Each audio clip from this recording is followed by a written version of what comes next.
හරි අයිබෝවන් එනම් මේ ෆලස්් බක් 5 එක ඩිස්කෂන් ඇති ම හැටලා දින කට්ටියම අපි පොඩ්ඩක් මේක එසේ පාට්ටය මුලින් ඩිස්කස් කරලෙමු හරිද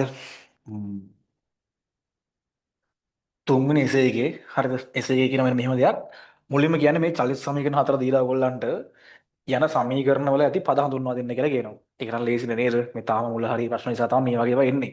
හරිද? මේකේ පද හඳුන්වා දෙන්න කියලා කියනවා. ඉතින් u කියන්නේ ආරම්භක ප්‍රවේගය, v කියන්නේ අවසාන ප්‍රවේගය, s විස්ථාපනය, t කාලය සහ ඒ තොරණ කියලා ලියන්න පුළුවන් ඒගොල්ලන්ට නේ. මෙන්න මේ දෙවෙනි ප්‍රශ්නේ රෝබි ලක්කන් දෙකේදී අහනවා ඒගොල්ලෝ මෙන්න මෙහෙම දෙයක්. මොකද්ද රෝබි ලක්කන් දෙකේදී අහන්නේ? ඉහත සමීකරණයේ යෙදිය හැක්කේ කුමන ආකාරයේ චලිතයක් සඳහාද යන ලියා දක්වන්න කියලා. හරිද? ඒ කියන්නේ මේ જાතියේ සමීකරණ දාන්න පුළුවන් මොන වගේ චලිතවලටද කියලා අහනවා. මොකක්ද චලිත જાතිය? එකක් තමයි මේවා දාන්න පුළුවන් ළමයි සරල රේඛී චලිතවලට. හරිද? සරල රේඛීය චලිත වෙන්න ඕනේ. සරල රේඛී චලිත වෙන්න ඕනේ. ඒ වගේම මොකද වෙන්න ඕනේ? ඒකාකාර ත්වරණයක් සහිත වෙන්න ඕනේ. ඒකාකාර ත්වරණයක් සහිත වෙන්න ඕනේ. ඔන්න ඔය කන්ඩිෂන්ස් දෙකම තියෙනවන්නෝ ලකුණු මම ෆුල් ලකුණු දුන්නා. ඔය කන්ඩිෂන්ස් දෙකම තියෙන්න ඕනේ ළමයි. හරිද? මොකද කන්ඩිෂන්ස් දෙක? එකක් සරල රේඛී චලිතයක් වෙන්න ඕනේ. ඒ වගේම ඒකාකාර ත්වරණයෙන් යන චලිතයක් වෙන්න ඕනේ. හරිද? ඔන්න කන්ඩිෂන්ස් දෙක. ඒකාකාර ත්වරණයෙන් යන සරල රේඛී චලිත වලට තමයි මේක යොදන්න පුළුවන්. හරි. ඔන්න දැන් B පාර්ට් එක ගානේ. B පාර්ට් එකේ කියන මෙන්න මෙහෙම දෙයක් ගානේ. මේක හොඳ ප්‍රැක්ටිකල් සිද්ධියක්. හොඳයි. මොකද කියන්නේ? කර්මාන්ත ශාලාවක නිෂ්පාදිත තීන්ත බඳුනක් තුළට තීන්ත වලට මුසු කරන කිසියම් විශේෂිත වූ රසායන ද්‍රව්‍යයක ඉතා ස්වල්පයක් බිඳුවක් එකතු කරන ක්‍රියාදාමයේදී ප්‍රවාහ පටියක් දිගේ ප්‍රවාහ පටියක් කියනවා කන්වේ බෙල්ට් එකක්. හරිද? අර ෆැක්ටරි වල තියෙන හරිද? ජෑම් බෝතල් එනවා, මූඩිය වදිනවා නේද? ජෑම් බෝතල් එනවා, මූඩිය වදිනවා, ලේබල් එකක් ඇලවෙනවා, යනවා. අර එහෙම තියෙන කන්වේ බෙල්ට් එක. අන්නේ කන්වේ බෙල්ට් තමයි කියන්නේ. හරිද? ඉද්දීට ගමන් කරන තීන්ත බඳුනේ එක්තරා යන්ත්‍රයක් පසු කර යන විට එහි පහළ නැසින්නෙන් හරිද? කියන අර යන්ත්‍රයක් තියෙනවා යන්ත්‍රේ නැසින්නෙන් පහළට වැටෙන එකී ද්‍රව බිඳුව ගුරුත්වය යටතේ බඳුන තුළට වැටෙන පරිදි සමාන කාලපරතරවලදී එම බිඳු පහළට වැටීමට සලස්වා තියෙනවලු. එනම් එම බිඳු නිකුත් කළ මොහොතේ සිට බඳුනට වැටීම දක්වා කාලය එම කාලපරතරය වේ. ඒ කියන්නේ මොකද ඒ කියන්නේ? එක බිඳුවක් වැටිලා ඒක බඳුනට වැටෙනකන් තව බිඳුවක් වැටෙන්නේ නැහැ. ඒක බඳුනට වැටෙන පස්සේ මොකද වෙන්නේ? තව බිඳුවක් වැටෙන්න ගන්නවා. අර එක බිඳුවක් බඳුනට වැටෙනකන් තව එකක් වැටෙන්නේ නැහැ. හරිද? ඒකයි කියන්නේ. හරිද? සෑම තීන්ත භාජනයකම උස 0.1ලු හරස්කඩ විස්කම්භය 8යි කියලා කියනවා.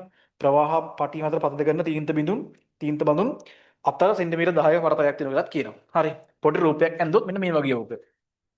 හරිද? මෙන්න මේ වගේ. දැන් කන්වේ බෙල්ට් එක තියෙනවා මෙහෙම. හරිද? කන්වේ බෙල්ට් එක වගේ තියෙනවා. මේ කන්වේ බෙල්ට් එක උඩ කන්වේ බෙල්ට් එක උඩ තීන්ත බඳුන් එනවා මෙන්න මෙහෙම. හරිද? ඔන්න ඉස්සරහාම තියෙන තීන්ත බඳුන් තමයි මේ තියෙන්නේ. ඊගාට මේක එක. හරිද? ඔය තියෙන එක. ඊට පස්සේ දෙක ඉන්නවා මේ හරියින් වගේ. තුන මෙහෙම. මේ තීන්ත බඳුන් දෙකක් අතර දුර එයාලා දෙනවා අපිට. තීන්ත බඳුන් දෙකක් අතර දුර සෙන්ටිමීටර් 10යි. සෙන්ටිමීටර් 10යි. ඊට පස්සේ තීන්ත බඳුනක උස හරිද? තීන්ත බඳුනක උස කියන එක 0.1 මීටර්. හරිද? තීන්ත බඳුනක උස 0.1 මීටර්. ඒතර ඔන්නම තියෙනවා තීන්ත බඳුනක උස 0.1 මීටර්. මෙන්න මෙතන තියෙනවා ළමයි පොඩි අර ඔය ඒගොල්ලෝ කියන යන්ත්‍රේ නැසින්න. හරිද? පොඩි කටක් තියෙනවා ඔන්න ඔතන. ඔය පොඩි නැසින්නේ මොකද වෙන්නේ? තීන්ත බිඳුවක් නැත්නම් මොකක් හරි මේ රසායන ද්‍රව්‍ය බිඳුවක් වැටෙනවා. හරිද? රසායන ද්‍රව්‍ය බිඳුවක් වැටෙනවා. ඒ රසායන ද්‍රව්‍ය බිඳුව වැටෙන තැනට මෙන්න මේ ලෙවල් එකේ ඉඳන් තියෙන උස යාලා දීලා තියෙනවා කොච්චරයි කියලාද? 0.8 මීටර කියලා දීලා තියෙනවා. 0.8 මීටර කියලා දීලා තියෙනවා. ඔන්න ඔහමයි රූපේ තියෙන්නේ. හරිද? දැන් මොකද වෙන්නේ? අපිට අහනවා අපෙන් අහන මුලින්ම දැන් මම හිතනවා ඔයාලට සිද්ධිය තේරුණා කියලා. හරිද?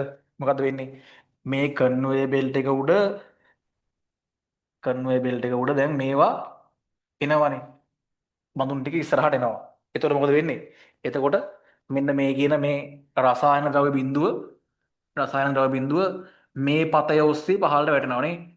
ওই පතේ ඔස්සේ පහළට වැටෙනවා. එතකොට මේ රසායන ද්‍රව බිඳුව මෙතෙන්ට එනකොට මේ බඳුන තියෙන්නේ කොතනද? මෙතන. බඳුන මෙතෙන්ට ඇවිල්ලා තියෙන්න ඕනේ. අන්න බඳුන ඔතෙන්ට ආවොත් මොකද වෙන්නේ? බඳුන ඇතුළට බිඳුව වැටෙනවා. ඒ බඳුන යනවා. ඊගාව එක එනවා. බඳුනක් වැටෙන්නේ මොකද? බිඳුවක් වැටෙනවා. බඳුන යනවා. කොහොමද තමයි වෙන්නේ? පැහැදිලිද? එතකොට මොකද වෙන්නේ? මේ මුලින්ම අපෙන් ගන්න මොකද්ද මේකේ? මුලින්ම අපෙන් අහනවා රසායනික ද්‍රව බිඳුව තීන්ත බඳුනේ ඉහළ කෙළවරට එනම් 0.8ක් පහළට තිරස් මට්ටම් වෙත වැටීමට ගත වෙන කාලය කොච්චරද කියලා අහනවා. ඒක ලීසිනේ නේද? මොකද කරන්න තියෙන්නේ? අපිට තියෙන්නේ 0.8 මීටර දුරක් පහළට එන්න ගුරුත්වය යටතේ ඔය බිඳුවට කොච්චර වෙලාවක් යනවද කියලා හොයන්න තියෙන්නේ. එතන මොකද කරන්නේ? S සමානයි ut ධන භාගයක් at වර්ගය වගේ එකක් පහළට දාන්න කොච්චරක් එන්න ඕනේද? 0.8ක් පහළට එන්න ඕනේ මේ බිඳුව. එතකොට බිඳුවේ ආරම්භ ප්‍රවේගය කොච්චරද? බිඳුවමයි. එතකොට ආරම්භ ප්‍රවේගය බිඳුවයි ධන භාගයක් ගුරුත්වයටද වැටෙන්නේ. එහෙනම් ගුරුත්වත්වරණය 10යි පහළට දාන්නේ t වර්ගය. එතකොට මොකද වෙන්නේ? 0.8 දෙකෙන් වැඩි වෙනවා 1.6යි 10න් බෙදෙනවා සමානයි t වර්ගය. අර 0.16යි එන්නේ 0.16 වර්ගමූලය අපි දන්නවා කීයද? 0.16 වර්ගමූලය කියලා කියන්නේ 0.4යි තප්පර. තප්පර 0.4යි. ඔක තමයි උත්තරේ. පැහැදිලිද? තප්පර 0.4යි. ඊගාවට අහනවා මෙහෙම ප්‍රශ්නයක්. ප්‍රවාහ පටියේ බඳුන් සමග තිරස් අතට 0.5ක ඒකාකාර වේගයෙන් ගමන් කරයි. ඒ කියන්නේ මේ ප්‍රවාහ පටිය බඳුනුත් එක්ක තිරස් අතට 0.5 ms ශ්‍රේණියක ප්‍රවේගයෙන් ගමන් කරනවා. 0.5 ms ශ්‍රේණියක ප්‍රවේගයෙන් ගමන් කරනවා. ඕගොල්ලන් අහනවා ගමන් කරයි නම් එම බිඳුව පළමු තීන්ත බඳුන තුළට වැටීම සඳහා ඒට ඒ දුරට තිබිය යුතු. මොකද්ද මේ ඒ දුර කියන්නේ ළමයි? ඒ දුර කියන්නේ මෙන්න මේක. හරිද? මේ බලන්න. මේ දශමයක මෙතනින් මාක් කරනකොට මෙහෙම මාක් කරගන්නම් පොඩ්ඩක්. මෙන්න මේකයි ඒ දුර කියන්නේ. මේ තීන්ත බිඳුව වැටෙන පොයින්ට් එකට. හරිද? තීන්ත බිඳුව එන්නේ මෙතෙන්ටනේ. කොහොම එන්නේ? තීන්ත බිඳුව වැටෙන ස්ථානයට මේ පළවෙනි කියන මේ බඳුනේ ඉඳන් තියෙන දුර තමයි මොකක් කියන්නේ ඒගොල්ලෝ. A කියලා දීලා තියෙන්නේ. ඔන්න ඔක තමයි A කියලා දීලා තියෙන්නේ. පැහැදිලිද? තීන්ත බඳුනක උස තමයි 0.1 හොඳේ. මේ උස 0.1යි. කොහොමද තියෙන්නේ? දැන් මොකද වෙන්නේ? ඒගොල්ලෝ අහනවා අපෙන් මෙන්න මේ Aට තියෙන්න පුළුවන් උපරිම දුර මොකක්ද කියලා අහනවා. හරිද? උපරිම දුර මොකක්ද කියලා අහනවා. අපිට කියනවා ඉංගියක් විදියට ඔයගොල්ලෝ හිතන්නලු. ඉංගියක් විදියට ඔයගොල්ලෝ හිතන්නලු. තීන්ත බඳුනේ මෙන්න මේ ඉස්සරහා කෙළවරට තමයිලු බිඳුව වැටෙන්නේ. ඔවුනේ එහෙම වෙන්න එපා නේද? ඒ කියන්නේ මේක උප්පරිම දුරක ඉඳන් ඇවිල්ලා බිඳුව වැටෙනවා කියලා කියන්නේ මේකේ මේ ඉස්සරහට තමයි වැටෙන්නේ. ඉස්සරහට තමයි වැටෙන්න ඕනේ. හරිද? අපි නිකන් හොය මෙන්න මෙහෙම දෙයක්. මේ ප්‍රවාහ පටිය 0.5ක ප්‍රවේගයෙන් යනවා. හරිද? මේ බිඳුව මේ මට්ටම ගාවට එන්න 0.4ක කාලයක් යනවා. අපි හොයමු ඔය 0.4ක කාලය තුලදී ප්‍රවාහ පටිය කොච්චරක් ඉස්සරහට යනවද කියලා. නිකන් හොයමු ඒක. ප්‍රවාහ පටිය කොච්චරක් ඉස්සරහට යනවද කියලා. කොහොමද ඒක හොයන්නේ? රෝම ඉලක්කම් දෙක අපි දානවා ප්‍රවාහ පටියට ඉස්සරහට S සමානයි ut. ප්‍රවාහ පටියේ ප්‍රවේගය 0.5යි. ප්‍රවාහ පටිය තප්පර 0.4ක් කාලයක් තුල තමයි 0.4 වරක් 0.5 කියලා කියන්නේ 0.2යි මීටර්. ඒ කියන්නේ සෙන්ටිමීටර් 20යි. හරිද? සෙන්ටිමීටර් 20ක් එනවා. ඒ කියන්නේ පටිය ප්‍රවාහ පටිය සෙන්ටිමීටර් 20ක් ඉස්සරහට එනවා තප්පර 0.4ක් තුල. ඉතින් එහෙනම් කොච්චරද ළමයි ඒ වල මැක්සිමම් එක වෙන්න ඕනේ? ඒ වල මැක්සිමම් එක වෙන්න ඕනේ සෙන්ටිමීටර් 20යි. ඇයි ඒ? මේක يعني කිසියම් පොයින්ට් එකක් තප්පර 0.4ක් තුල යන්න පුළුවන් දුර ප්‍රමාණය කොච්චරද? මීටර 20නේ. ඉතින් මේ තීන්ත බිඳුව කොහොම හරි කරලා මේකට වැඩෙන්නත් ඕනේ. හරිද? ඒ වලට ගන්න ඕන උප්පරිම දුර හොයන්නත් ඕනේ. එහෙනම් මොකද වෙන්න ඕනේ? මේක තප්පර 0.4ක් තුල ගාන්ට මීටර 20ක් ආවම මොකද වෙන්නේ? මේක මෙන්න මේ ඉස්සරහා කෙරවලට මේ බිඳුව වැටෙනවා. ඕක තමයි ඒවල උපරිමගේ. මොකද ඔయిత වඩා සෙන්ටිමීටර 20ට වඩා වැඩි එකක් තිබ්බොත් ඒක මොකද වෙන්නේ? අපි හිතමු 21යි කියලා. එතකොට මොකද වෙන්නේ? මේක 20යි ඉස්සරහට එන්නේ. එතකොට මොකද වෙන්නේ? මේක ඉස්සරහ ධාරය යාන්තම් සෙන්ටිමීටරයක් මෙහායින් ඉන්න බිඳුවට. ඒ කියන්නේ බිඳුව වැටෙනවා එළියට. පැහැදිලිද? ඊට පස්සේ දැන් ඔයා නිකන් හිතන්නකෝ මේක 19ක් දුරින් ඉන්නවා කියලා. 19ක් දුරින් ඉන්නවා කියලා කියන්නේ මේක ඒ පොයින්ට් එක 20ක් ඉස්සරහට ආවම අර ඉස්සරහ ධාරේ එකක් ඉස්සරහට ගිහිල්ලා එතකොට බිඳුව කොහොම බිඳුව මොකද බිඳුව කොහොමත් තීන්ත වාදනයට වැටෙනවා. නමුත් අර ඒවල උපරිමගයක් නෙමෙයි. මොකද හේතුව 20ක් වුණොත් ඒ යාන්තම් ඉස්සරහ ධාරේ කාට වැටෙනවා. එතකොට තමයි ඒවල මැක්සිමම් අගය එන්නේ. එනවට කිව්ව හැකි ඒවල උපරිම අගය කීයද? 20යි සෙන්ටිමීටර්. ඒවල උපරිම අගය සෙන්ටිමීටර් 20යි. පැහැදිලිද ඒක? ඊගාව අහනවා මොකද්ද? පළමු බඳුන තුලට එම බිඳුව වැටීම සඳහා ඒ දුරට ගත හැකි අවම දුර කොච්චරද කියලා අහනවා. ඒ වලට තියෙන්න පුළුවන් අවම දුර කොච්චරද කියලා අහනවා. පළමු භාජනය තුලට බිඳුව වැටෙන්න නම්. ඒක කොහොමද හොයන්නේ? මේ බලන්න. මෙන්න මෙහෙම අවස්ථාවක් ඔය කියන්නේ. දැන් පළමු භාජනය තියෙනවා මෙහෙම. දැන් අපි හොයාගත්ත මොකද්ද? ඕනම් පොයින්ට් එකක් කන්වේ බෙල්ට් එකේ 20 සෙන්ටිමීටර දුරක් ඉස්සරහට යනවා අර බිඳුව වැටෙනකොට. එහෙනම් මොකද වෙන්න පුළුවන් ළමයි? වෙන්න පුළුවන් දේ තමයි එතකොට වෙන්න ඕනේ මේ පිටිපස්සේ ධාරේ ගාවට තමයි බිඳුව වැටෙන්නේ. ඒ කියන්නේ අර ද්‍රව බිඳුව වැටෙන ස්ථානයේ ඉඳන් ද්‍රව බිඳුව වැටෙන උතෙන්ට නම් ද්‍රව බිඳුව වැටෙන ස්ථානයේ ඉඳන් මෙන්න මේ කෙළවරට දුර කොච්චරක් වෙන්න පුළුවන්ද? 20ක් වෙන්න පුළුවන්. නේද? මොකද ඒ කෙළවරට දුර 20ක් තමයි ඕක අවම අවම ඒ දුරක් තියෙන්නේ. මේකනේ ඒ කියලා කියන්නේ. අවම ඒ දුරක් තියෙන්නේ ඔන්න ඔය වෙලාවේ. හරිද? මීට වඩා ළඟ වුණොත් මොකද වෙන්නේ? මීට වඩා අවම වුණොත් එහෙම. කියන්නේ මේක තව ළඟින් තිබ්බොත් එහෙම මොකද වෙන්නේ? තව ළඟින් තිබ්බොත් සෙන්ටිමීටර 20ක් මෙහා කොහොමත් ඉස්සරහට එනවා. තප්පර 0.4ක් තුල මේක බෙල්ට් එකත් එක්ක. එතන මොකද වෙන්නේ? මේ ධාරෙත් මේ පොයින්ට් එක පහු කරලා යනවා ඉස්සරහට. දැන් මේ තියෙන විදිහට සෙන්ටිමීටර 20ක් ඉස්සරහට ආවම තප්පර 0.4ක් තුල මොකද වෙන්නේ? මේ ධාරේ ගාන්ටම මේ බිඳුව වැටෙන ස්ථානට එනවා. එතකොට මොකද වෙන්නේ? බිඳුව ගාන්ට පිටිපස්සේ ධාරේ ගාවින් භාජනයට වැටෙනවා. එහෙම නැතුව තව පොඩ්ඩක් හරි මේක අඩු වෙලා මේක තව ටිකක් එහා තිබ්බොත් එහෙම මේක අඩුලා නෙමෙයි. භාජනය තව පොඩ්ඩක් හරි ඉස්සරහට තිබ්බොත් එහෙම මොකද වෙන්නේ? එතකොට සෙන්ටිමීටර 20ක් ඉස්සරහට යද්දී භාජනයේ පිටිපස්සේ ධාරෙත් මේ පොයින්ට් එක පහු කරලා ඉස්සරහට යනවා. එතකොට භාජනය ඇතුළට වැටෙන්නේ නැහැ.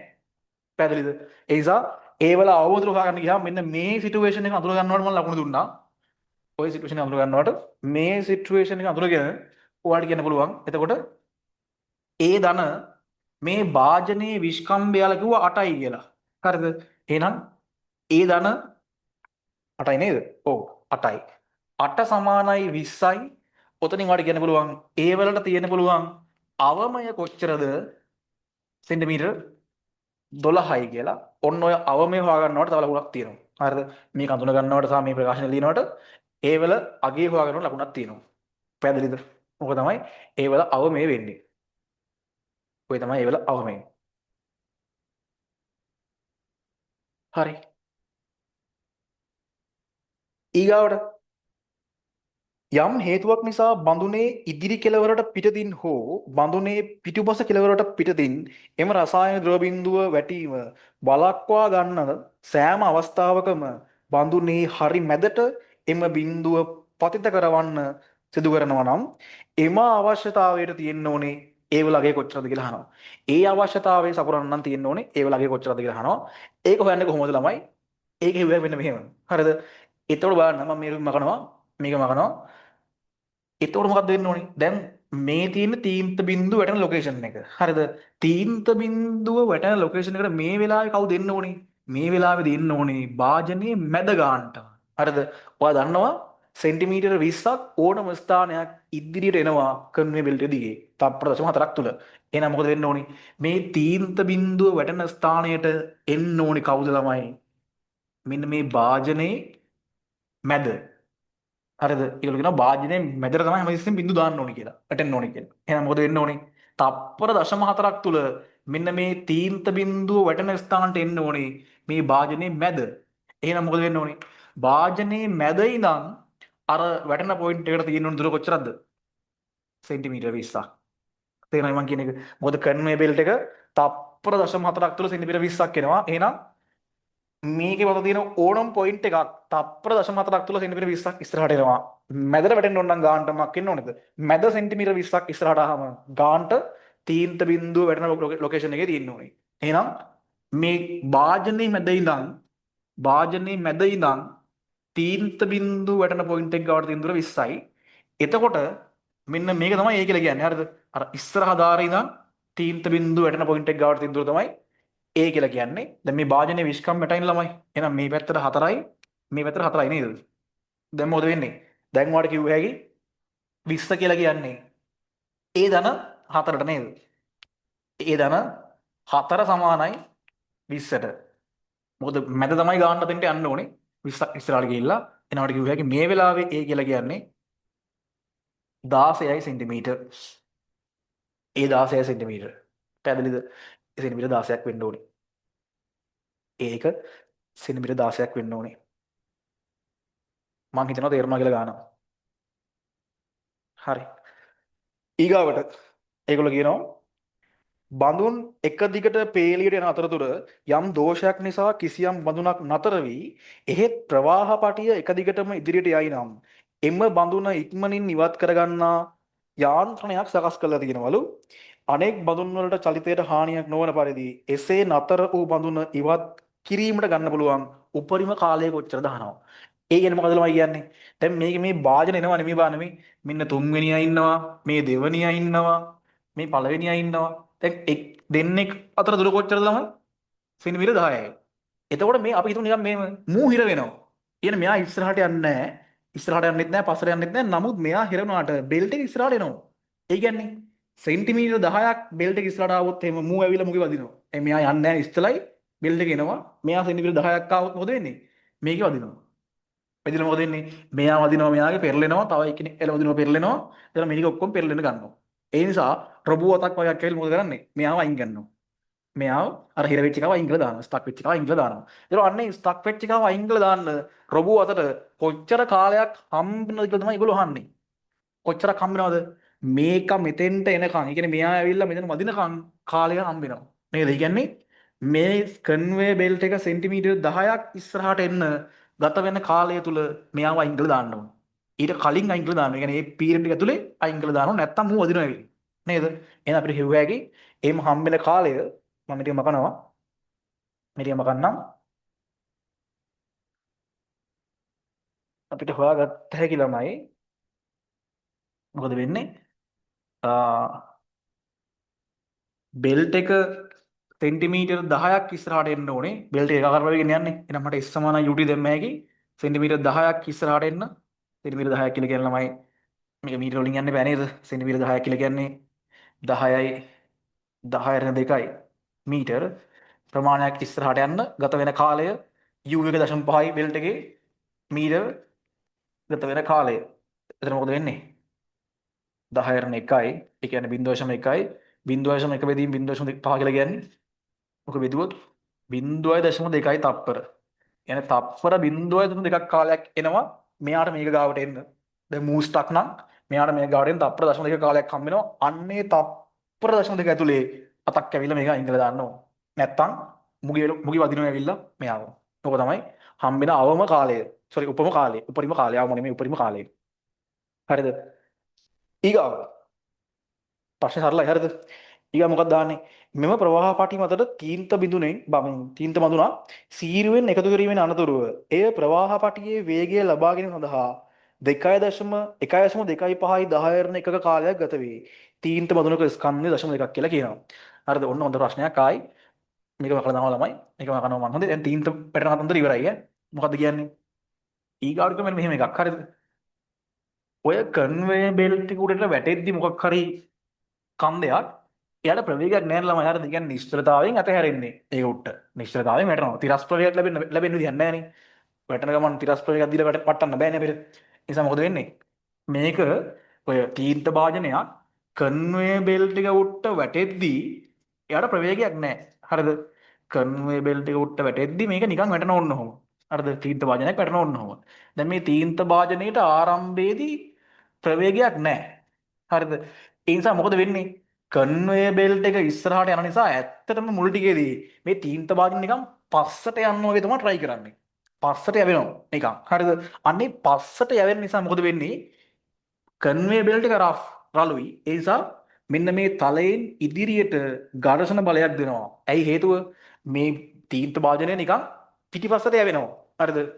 කන්වේ බෙල්ට් එක ඉස්සරහට යන නිසා තීන්ත භාජනය පිටිපස්සට යවෙනවා. ඉතින් කන්වේ බෙල්ට් එක කැමති නැහැ තීන්ත භාජනයේ පස්සට යනවට. ඒ නිසා කන්වේ බෙල්ට් එකෙන් තීන්ත භාජනයට ඇති වෙනවා ඝර්ෂණ බලයක්. ඒ කොහටද තියෙන්නේ?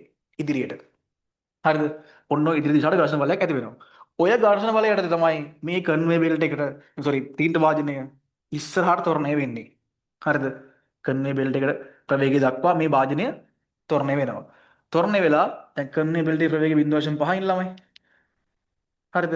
ටික කාලයක් ඇතුළත මොකද වෙන්නේ? මේකත් තීන්ත භාජනයත් කන්වේ බෙල්ට් එකේ ප්‍රවේගය වෙන v සමානයි 0.5 ms ශ්‍රේණියක කියන ප්‍රවේගයට ත්වරණය වෙනවා. හරිද? ඔන්න ඔය ප්‍රවේගය දක්වා ත්වරණය වෙනවා. ඒ ත්වරණය වෙන්නේ මොකක් නිසාද? මෙන්න මේ කියන ඝර්ෂණ බලය ඇතිවීම නිසා. අපි මේ කතා කරා වන්දිමේ ගණන්. හරිද? මේ જાති ගණන් කතා කළා ඕන තරම්. මේක හිමින්සරේ ත්වරණය වෙලා එනවා මෙහෙම. ඔතෙන්ට කම්. හරිද? ත්වරණය වෙලා ආවම තමයි වැඩේ හරියන්නේ. එතකොට අර කන්වේයර් බෙල්ට් එකත් එක්ක යන්න පුළුවන් ඉස්සරහට. දැන් මොකද අපෙන් අහන්නේ? අපෙන් අහනවා ඕක සිද්ධ වෙන්න තප්පර 1.2 10ට එක කාලයක් ගත වෙනවලු. එහෙනම් එම අනුරූප කාලය තුල තීන්ත බඳුනක රේඛී ගම්මිතාවයේ වැඩි වීම කොච්චරද අහනවා. සරලයි.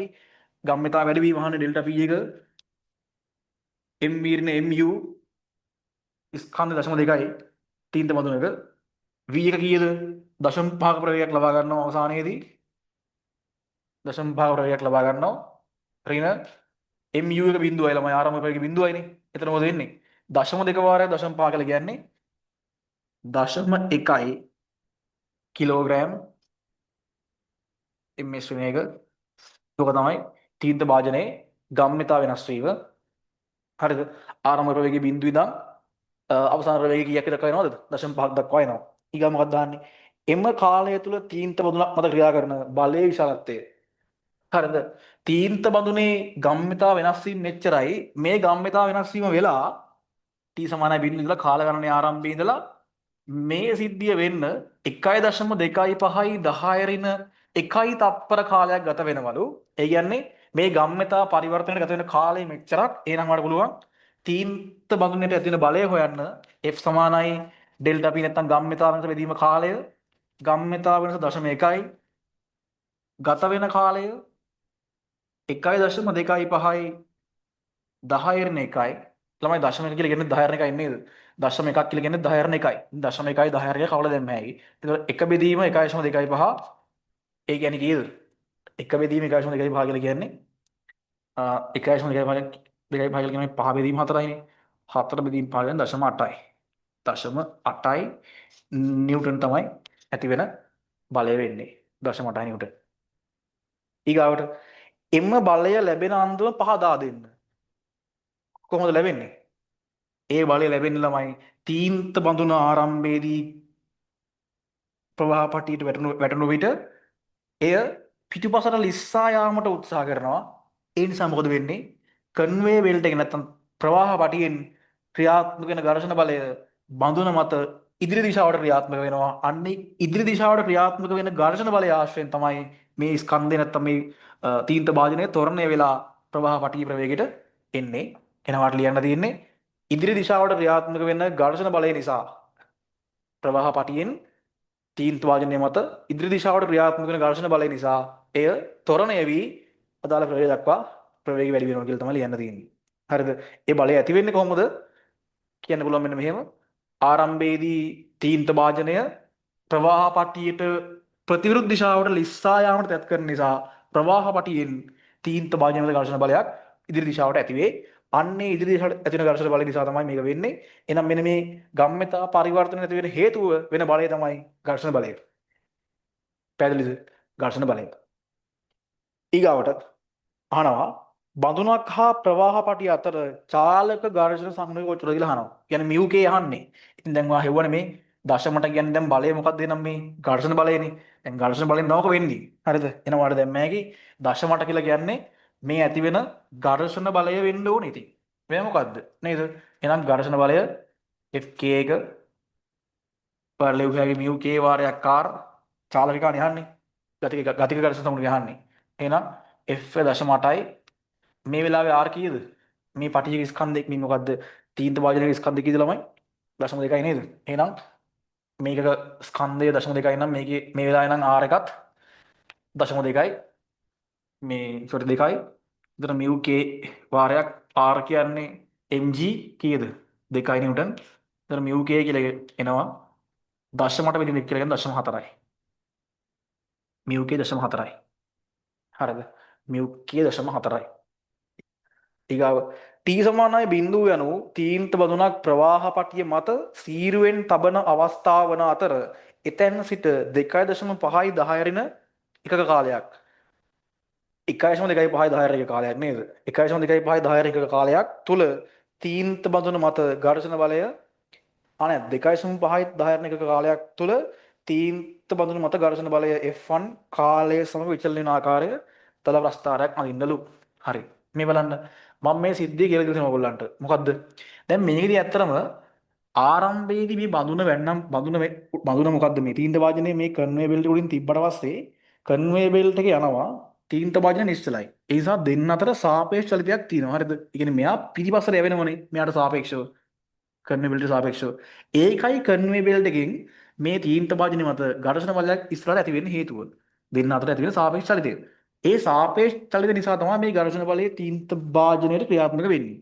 ක්‍රියාත්මක වෙලා තීන්ත භාජනයේ හිමින් සැරේ U සමානයි බිඳුව ඉඳන් කන්වේ බෙල්ට් එකේ ප්‍රවේගය දක්වා ත්වරණය වෙනවා. ත්වරණය වෙලා එද්දී මේ කන්වේ බෙල්ට් එකේ ප්‍රවේගයට මෙයක් තාම මොකද වෙන්නේ? දෙන්න අතර සාපේක්ෂ චලිතයක් නැති වෙනව නේද ළමයි? දෙන්න අතර සාපේක්ෂ චලිතයක් නැහැ. දෙන්නම එකම ප්‍රවේගයෙන් යනවා කියලා කියන්නේ දෙන්න අතර සාපේක්ෂ චලිතයක් නැහැ කියන එක. අන්න දෙන්න අතර සාපේක්ෂ චලිතයක් නැත්තම් තවදුරටත් ඝර්ෂණ බලයක් ක්‍රියාත්මක වෙනවද? නැත. මොකද දෙන්න අතර සාපේක්ෂ චලිතයක් තියෙනවා නම් විතරයි ඝර්ෂණ බලයක් ක්‍රියාත්මක වෙන්නේ. එහෙනම් මෙන්න මෙතනදී ඇති වෙන ඝර්ෂණ බලය මේ தත්ත්වයටදී මොකද වෙන්න ඕනේ? මේ අවස්ථාවටදී නැති වෙලා යනවා. හේතුව සාපේක්ෂ චලිතයක් නොමැති වීම නිසා. එහෙනම් ඔයාලට කියනවා අපි කතා කරා මෙන්න මේ සිද්ධිය වෙන්න ගත වෙන කාලය කොච්චරද? t සමානයි බිඳුව ඉඳන් t සමානයි 1.25 10 එකක් දක්වා. ඔයාලට කිව්වේ මොකද්ද? ඝර්ෂණ බලය ප්‍රස්ථාරයක් හඳින්න කිව්වා. t සමානයි බිඳුව. ඒ කියන්නේ මේ භාජනයේ වැටෙන මොහොත ඉඳන් තප්පර 2.5 10 එකක් දක්වා. හරිද? ප්‍රස්ථාරයක් අදින්න කියලා තමයි කියන්නේ. එතකොට ලේසි ඝර්ෂණ බලය කාලයත් එක්ක ප්‍රස්ථාරේ මොකද වෙන්න ඕනේ? ළමයි මෙන්න මේක ත්වරණය කළා මේ ප්‍රවේගයට ගන්නකම් විතරයි. ඒ කියන්නේ ආරම්භක ප්‍රවේගයේ බිඳුව වැටෙන නිසා අන්න ඒක ත්වරණය කළා මේ ප්‍රවේගය දක්වා ගන්නකම් විතරයි ඝර්ෂණ බලය ක්‍රියාත්මක වෙන්නේ. හේතුව සාපේක්ෂ චලිතයක් තිබ්බොත් විතරයි ඝර්ෂණ බලයක් ක්‍රියාත්මක වෙන්නේ. එහෙනම් ආරම්භක අවස්ථාවේ ඉඳන් මේ ගම්මිතා පරිවර්තනය ඔස්සේ මෙතෙන්ට එනකම් ඒ කියන්නේ 1.2.5 10 එක කාලයක් ඝර්ෂණ බලය ක්‍රියාත්මක වෙනවා. 1.2.5 10 එක කාලයක් ඝර්ෂණ බලය ක්‍රියාත්මක වෙනවා. මේ ඝර්ෂණ බලය අගය අපි හොයාගත්ත කීයද? 0.8යි නිව්ටන්. ඊට පස්සේ මෙතනින් පස්සේ ඝර්ෂණ බලය අවශ්‍ය නැහැ. ඉතින් ඉතුරු තප්පර 1.2.5 දී 1.2.5 10 එකේදී ඝර්ෂණ බලයක් ක්‍රියාත්මක වෙන්නේ නැහැ ළමයි. ඇයි තේරුමක් නැහැ. ඉතින් සාපේක්ෂත්වයක් නැත්නම් ඝර්ෂණ බලයක් ක්‍රියාත්මක වෙන්න ඕනේ නැහැ. ඉතින් මේ දී ඝර්ෂණ බලයක් නැහැ. එහෙනම් ඝර්ෂණ බලයේ කාලයත් එක්ක වෙනස් වෙන ප්‍රස්ථාරේ ඔන්න ඔය වගේ වෙන්න ඕනේ. සරල සිද්ධියක් තියෙන මේකේ. තේරෙනවනේ? පැහැදිලිද? වලින් ගාන ඉවරයි ඈ. හරි. ඊගාවට එමු හතරවෙනි ගානට. හතරවෙනි එසේ එක.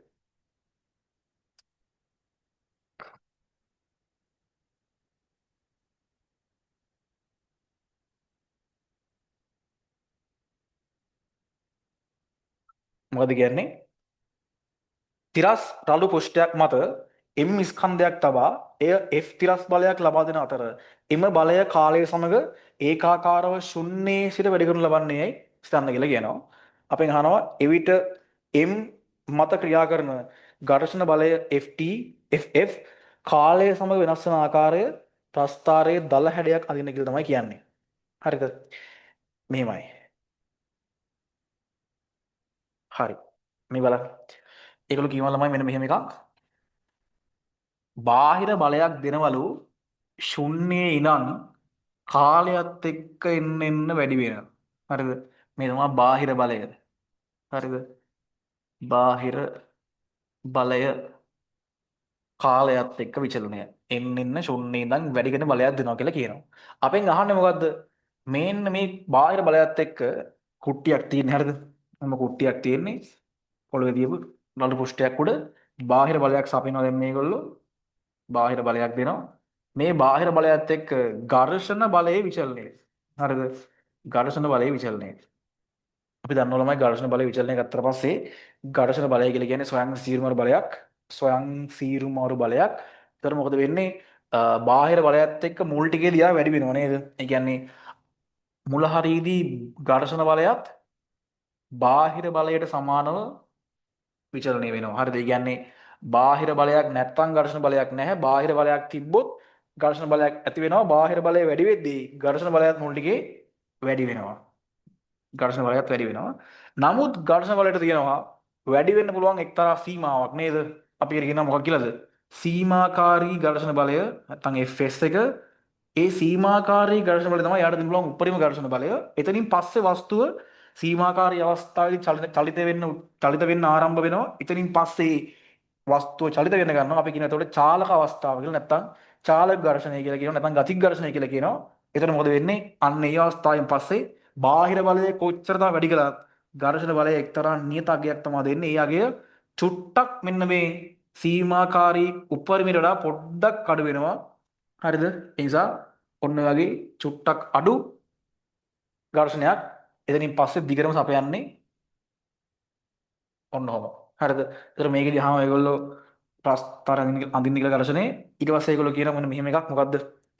මත ක්‍රියා කරන සීමාකාරී ස්ථිතික ඝර්ෂණ බලය Fs සහ ගතික ඝර්ෂණය Fk මාක් කරන්න කියලා කියනවා. මේ දිනේ සීමාකාරී ස්ථිතික අවස්ථාව උපරිමය Fs එක ඔතන මෙන්න මේ නිල් පාටින් මාක් කරලා දෙනවා මම අර නියත වෙලා තියෙන චුට්ටක් අඩු එක තමයි ළමයි Fk එක වෙන්නේ. Fk එක වෙන්නේ. පැහැදිලිද? හරි. ඊගාවට ඊගොඩෙන් ප්‍රශ්න කියලා මෙන්න මෙහෙම එකක්. දකුණු පස ඒ රූපේ දක්වා ඇති ආකාරයට අචල කප්පි තුනකින් හා කප්පි තුනක් තියෙන රූපේ තුනකින් හරහා අචල කප්පි තුනක් හරහා යන තුනක් නෙමෙයි හතරක් තියෙනවා නේද? නෑ නෑ එකක් සචල කප්පියක්. අචල කප්පි තුනකින් හා සැහැල්ලු කප්පියක්. හරිද? ඒ කියන්නේ මැද කප්පිය ඒක සැහැල්ලු එකක්. ඒක මේ අචල නෑ. චලනය වෙන්න පුළුවන්. සැහැල්ලු තන්තුවක් උපයෝගී කරගෙන අනතුරට ලක් වූ මිනිසෙකුගේ පාදයක් මත තිරස් අතට බලයක් ලබා දෙන සැකැස්මක් පෙන්වා ඇත. එම අවස්ථාවේදී රෝගියා මත නිදහස් බලසටහන පහත බී රූපයේද අන රෝගියාගේ කකුල මත බලසටහන තියෙනවා. ඒ කියන්නේ රෝගියාව අර කකුල ටීප් එකකින් එල්ලලා තියෙනවා. ඊට පස්සේ පොළොවේ තියෙන අභිලම්ප ප්‍රතික්‍රියාව ආරක තියෙනවා. බර තියෙනවා W පල්ලෙහාට. එක ටී එකක් තියෙන උඩට මෙන්න මේ විදිහට අනිත් ටී මේ පැත්තට තියෙනවා. හරිද? FF කියන්නේ ඇඳ මගින් තියෙන ඝර්ෂණ බලය, T කියන්නේ තන්තුවේ ආතතිය, R කියන්නේ රෝගියාගේ අභිලම්බ ප්‍රතික්‍රියාව, W රෝගියාගේ බර, හරිද? cos අගයන් sin අගයන් mu එක ඔක්කොම දීලා තියෙනවා. හරිද? ඉතින් අපෙන් අහන මොකද්ද? මුලින් අහනවා B වල එකේ T කියන තන්තුවේ ආතතිය කොච්චරද කියලා අහනවා. ලේසිනේ. මේ බලන්න.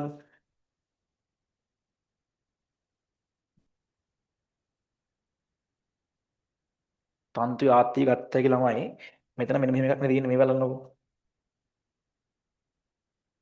දැන් ඔය මේ කප්පිය උඩින් ගිහිල්ලා මෙහෙම ගිහිල්ලා මෙතන කප්පියක් තියෙනවා මේ කප්පිය උඩින් ගියාම යම් කිසි ස්කන්ධයක් විතර එල්ලලා තියෙනවා මෙන්න මෙහෙම. හරිද? ඒ ස්කන්ධයේ බර නිව්ටන් 100යි. එතකොට ඒ ස්කන්ධයේ බර නිව්ටන් 100යි මෙතන තන්තු ආත්තිය මාක් කරලා දෙනවා මෙහෙම. හරිද? දැන් මේ සැකැස්ම සම්පූර්ණම රෝගිය කකුලයි සැකැස්ම සම්පූර්ණයෙන්ම සමතුලිත නම් මොකද වෙන්න ඕනේ? මේ ස්කන්ධයක් සමතුලිතතාවයේ තියෙන්න ඕනේ. එහෙනම් මොකද වෙන්න ඕනේ? මේ ස්කන්ධය සමතුලිතයි කියලා කියන්නේ T වලගේ කීයක් වෙන්න ඕනේද? නිව්ටන් 100ක් වෙන්න ඕනේ නේද? මේවා ලේසින් ළමයි. ඊගාට මොකද කියන්නේ? ඊගාට අහනවා FF කියන ඝර්ෂණ බලයේ විශාලත්වය කොච්චරද කියලා අහනවා. FF ඝර්ෂණ බලයේ විශාලත්වය කොච්චරද කියලා අහනවා. අන්න ඝර්ෂණ බලය හොයන්න අපිට යන්න වෙනවා අනිත් රූපෙට. හරිද? ඒ කියන්නේ මේ අර දැන් මේ කප්පිය ගාවින් මේක රෝගියට සෙට් වෙනවා ළමයි. මේක රෝගියට සෙට් වෙනවා. ඕක රෝගියට සෙට් වුනහම මෙතන මේ අර ඇඳලා තියෙන රූපයක් ඒගොල්ලෝ. හරිද? රූපයක් ඇඳලා තියෙන ඒගොල්ලෝ මෙන්න මෙහෙම. ඔතන මෙන්න මේ විදිහට. මෙහෙමනම් හරිද? එක T එකක් ඔහොම තියෙනවා. එක T එකක් මෙහෙම තියෙනවා. නම් වෙනම අදින්න රෝගියාව. ඒක ගත්තොත් මෙහෙම තියෙන්නේ නේද? රෝගියා මේක නම් එක T එකක් මෙහෙට තියෙනවා මේ පැත්තට. T ආයි තව T එකක් තියෙනවා මෙන්න මෙහෙම. මේ වගේ පැත්තකට. T එකක් තියෙනවා. මේ කෝණයේ අංශක 60යි. ඔය කෝණයේ අංශක 60යි. උඩට තියෙනවා R එකක්. සිරස්ව ඉහළට. පල්ලෙට බර තියෙනවා W. ආයි තව T එකක් තියෙන උඩට. තව තන්තුවක් සම්බන්ධ කරලා තියෙන නිසා තව T එකක් තියෙන උඩට. ඒ එකම T එකම තන්තුව තමයි යන්නේ. ඒ නිසා ඔක්කොම T තියෙන්නේ. සමාන තන්තුව ආත්‍ය තියෙන්නේ. මොකද එකම තන්තුව තමයි වටේම යන්නේ සහ කප්පි සැහැල්ලුයි. එහෙනම් ඔය එකම T තමයි යන්න දිගටම. හරිද? මේ පැත්තට පොළවෙන් ඇති වෙන ඝර්ෂණ බලය FF එක තියෙනවා. දැන් මොකද කරන්නේ? අපි මේ රෝගියාට දාමු ළමයි තිරස් දිශාවට බල සමතුලිතතාව. FF නේ අහන්නේ. තිරස් දිශාවට බල සමතුලිතතාව දැම්මොත් එහෙනම් අපි T වලගේ දන්නවනේ. තිරස් දිශාවට ගත්තොත් මේකේ R එක මේ T එක සහ මේ W වෙන්නේ නැහැ. එහෙනම් මම තිරස් දිශාවට දැම්මොත් මොකද මට එන්නේ? රෝගියා සමතුලිත නම් T ධන මේ T එකේ කොම්පොනන්ට් එකක් එනවා නේද? T ධන T cos 60. මේ බලන්න මේ T එකෙන් මෙහෙට කැලලක් එනවනේ. ඒ නිසා T cos 60 ධන T මේ T එක සමාන වෙන්න ඕනේ ඝර්ෂණ බලයට. ඝර්ෂණ බලයට සමාන වෙන්න ඕනේ. එතකොට දැන් T වලගේ 100යි නේ. එහෙනම් 100 ධන 100යි cos 60 කියන්නේ කීයද ළමයි? T cos 60 කියන්නේ 100යි cos 60 නේ. cos 60 භාගයයි එහෙනම් 50යි. ඕක සමාන වෙනවා FF ට. ඒ කියන්නේ ඝර්ෂණ බලය FF කියලා කියන්නේ 150යි නිව්ටන් වෙන්න ඕනේ. නිව්ටන් 150ක් වෙන්න ඕනේ. පැහැදිලිද? 150 නිව්ටන් වෙන්න ඕනේ.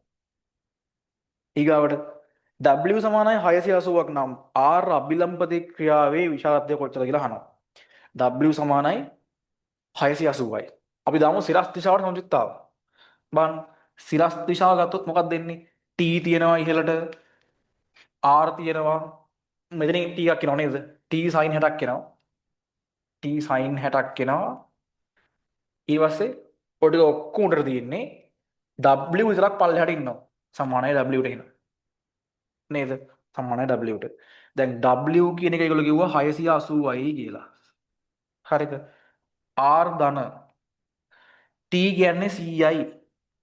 ඊට පස්සේ T sin 60 T 100යි sin 60 ගාන ඒගොල්ලෝ කියවමයි කියයි කියලාද? sin 60.8යි කියලා කියනවා. එතකොට sin 60.8යි නම් T වාරයක් sin 60 කියලා කියන්නේ T 100යි 100 වරක් 0.8 කීයද ළමයි? 80යි. එතන මොකද වෙන්නේ? 180යි එහා පැත්තෙන් 680ට සමානයි R දන්න 180 680ට සමානයි කියලා කියන්නේ ළමයි. R කියන්නේ කීයද? නිව්ටන් 500යි. R නිව්ටන් 500ක් කියලා උත්තර එනවා ලේසියෙන්. එහා පැත්තට යමු. E පාර්ට් එකට C පාර්ට් එකට රෝගියා දකුණු පසට ලිස්සා නොවන පරිදි එල්විය හැකි උපරිම භාරය W නෝට් නම් එවිට ආතතිය T නෝට් නම්ද අභිලම් ප්‍රතික්‍රියාව R නෝට් නම් W වැසුරෙන් T නෝට් ප්‍රකාශ කරන්නලු. ඒ කියන්නේ ළමයි දැන් මේ වෙලාවේදී යාලා කියනවා මේ රෝගියාව දැන් ඔයාලට පේනවනේ මේ T වැඩි වුණොත් එහෙනම් මොකද වෙන්නේ? තන්තු ආත්තිය වැඩිනොත් එහෙම වෙන්නේ මේ තන්තු ආත්තිය වැඩි වෙනවා මේකත් වැඩි වෙනවා. ඒතකොට රෝගියාව මෙහෙට ඇදෙනවනේ. ඉතින් ඇදෙනවා. රෝගියාව එහෙම ඇදෙන්නේ නැති වෙන්න හරිද? දෙන්න පුළුවන් මෙතනින් එන්න පුළුවන් උපරිම භාරය ඒගොල්ලෝ කියනවා W නෝට් කියලා. අපි වෙනස් කරමු ගාන. හරිද? අපි ගාන වෙනස් කරමු දැන් මේ වෙලාවේ. එතකොට මොකද වෙන්නේ? ඔයාලා කියනවා රෝගියාව ලිස්සන් නැති වෙන්න දෙන්න පුළුවන් උපරිම භාරය මේ වෙලාවේ මෙතෙන්ට දෙන්න පුළුවන් උපරිම භාරය එල්ලන්න පුළුවන් එක W නෝට්ලු. ඒ වෙලාවේ ආතතිය T නෝට් කියලා කියනවා. හරිද? එහෙනම් මේවත් T නෝට් වෙනවා, මෙයත් T නෝට් වෙනවා, මේකත් T නෝට් වෙනවා. හරි. උපරිම භාරය කියලා කියන්නේ තිරස් දිශාවට ලිස්සන් නැත්තම් ඒ වෙලාවේ ළමයි මේ තන්තු ආතතිය එක බැලන්ස් කරන්න ක්‍රියාත්මක වෙන ඝර්ෂණ බලය සාමාන්‍ය ඝර්ෂණ බලයක් වෙන්න බෑ. දෙන උපරිම ඝර්ෂණ බලයම දෙනවා මේ වෙලාවේ. මොකද හේතුව දැන් මේ තියෙන්නේ එල්ලපු උපරිම භාරය එල්ලපු උපරිම භාරය අවස්ථාවේදී මොකද වෙන්න ඕනේ? මේකා එහාට මෙහාට යන්න. ඒ කියන්නේ සීමාකාරී අවස්ථාවේ ඉන්න ඕනේ. යන්න ඕන්න මෙන්න අවස්ථාවේ ඉන්න ඕනේ. හේතුව මේක උපරිම භාරය. නැත්නම් උපරිම භාරය වෙන්නේ නැහනේ. යන්නේ නැත්තම් මෙයා නේද? චලිත වෙන්න උත්සාහ කරන්නේ නැත්තම් මේක උපරිම භාරය වෙන්නේ නැහනේ. එහෙනම් මේ වෙලාවේ මේ ඝර්ෂණ බලය Fs ට සමානයි. හරි. දැන් අපි ලිව්වොත් එම් ප්‍රකාශන මොකද්ද මුලින්ම අහන්නේ? ඒගොල්ලෝ අහන මුලින්ම W නෝට් සහ T අතර සම්බන්ධය ප්‍රකාශ කරන්න. මොකද්ද? ඉතින් මේ වෙලාවේ තාම යන්නේ නැහැ ළමයි. තාම සමෘද්ධයි. එහෙනම් T නෝට් W නෝට් සමාන වෙන්න ඕනේ. හරිද? තාම සමෘද්ධයි. හරිද? දෙක අහනවා W 680 වෙන විට R නෝට් සඳහා W නෝට් ඇතුළත් ප්‍රකාශනයක් ගන්නලු R නෝට්ට කොහොමද කරන්නේ ඒක? T නෝට් කියන්නේ W නෝට්. දැන් ඔයා මේකේ R පැත්තට ප්‍රකාශනයක් ලියුවොත් මොකද වෙන්නේ? සිරස් දිශාවට සමතුලිතතාව ලියුවොත් එහෙම මට ලියන්න පුළුවන් R ධන T නෝට් ඉහළට තියෙන එක ආයි T නෝට් sin 60ක් එනවා. T නෝට් sin 60ක් එනවා. ඉහළට පල්ලෙහාට W ඉන්නවා. පහළට W ඉන්නවා. එතකොට මොකද වෙන්නේ? R ධන T නෝට් කියන්නේ ළමයි මේ වෙලාවේ ගත්ත W නෝට් කියලා. එහෙනම් W නෝට් මෙයත් වෙනවා W නෝට් sin 60 කියලා කියන්නේ 0.8යි. සමානයි එහා පැත්තේ W ඉන්නවා. W කියන්නේ මේ රෝගයේ බර හොඳේ. රෝගයක ස්කන්ධ තමයි W කියලා කියන්නේ.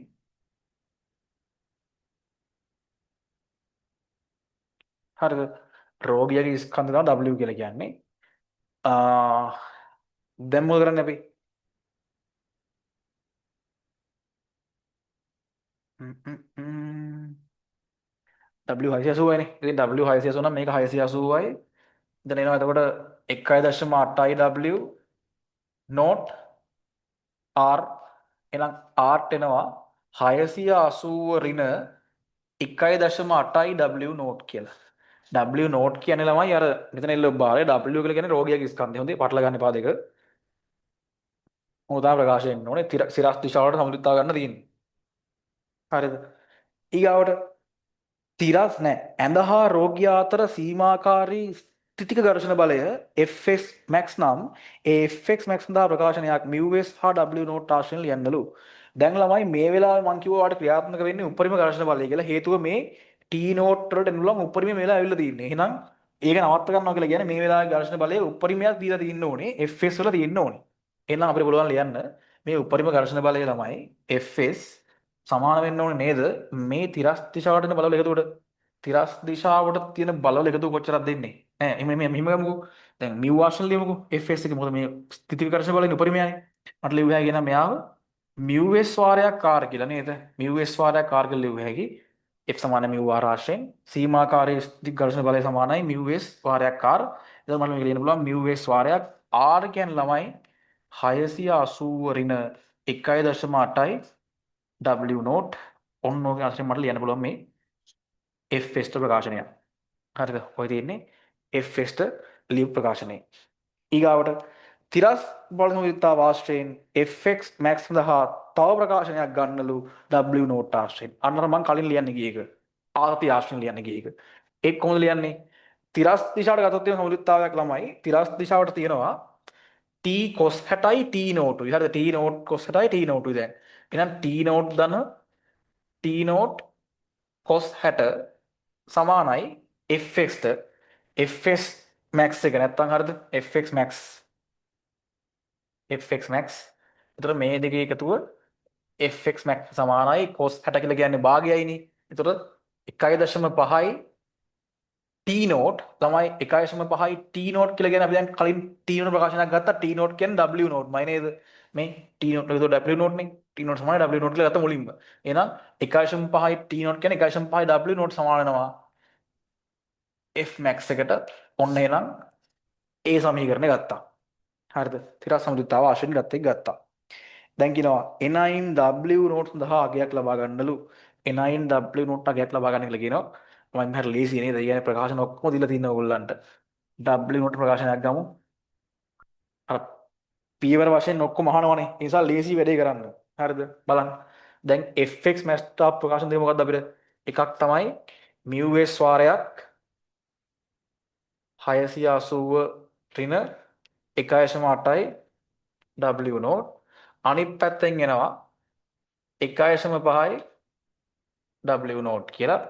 තමයි මේකේ μs වල අගය දීලා නැත්නම් අපිට ගානේ μs 0.5 කියලා තිබ්බ ගානේ. හරිද? μs 0.5 කියලා ගාන කියලා තිබ්බා. එතකොට 0.5 වාරයක් 680 ඍණ μs කියන්නේ 0.5 එහෙනම් 0.5 වාරක් 1.8 කියලා කියන්නේ කීයද ළමයි? 0.9යි W නෝට් සමානයි එහා පැත්තෙන් 1.5යි W නෝට්. මෙතන තා පොඩි බෙදීමක් හරි ඉන්නේ. 1.5 දශම 9 කියලා කියන්නේ තමයි 2.4යි W නෝට් සමානයි මේ පැත්තෙන් එනවා 680 වරක් 0.5 කියලා කියන්නේ කීයද? 680 භාගයක් කියන්නේ 340. ඒතර 340 බෙදීම 2.4 තමයි මේ වෙලාවේ W නෝට් වල උත්තරේ වෙනවනේ බෙදලා දාගන්න උත්තරේ කීයද කියලා. ඕක හදාගත්තම ලකුණක් හම්බ වෙනවා අන්තිම උත්තරේටත්. හරිද? අන්තිම උත්තරේට ලකුණක් හම්බ වෙනවා. එනයින් W නෝට් වගේක් ගන්න කියලා කිව්වොත් W නෝට් වෙන විදිහ. පැහැදිලිද?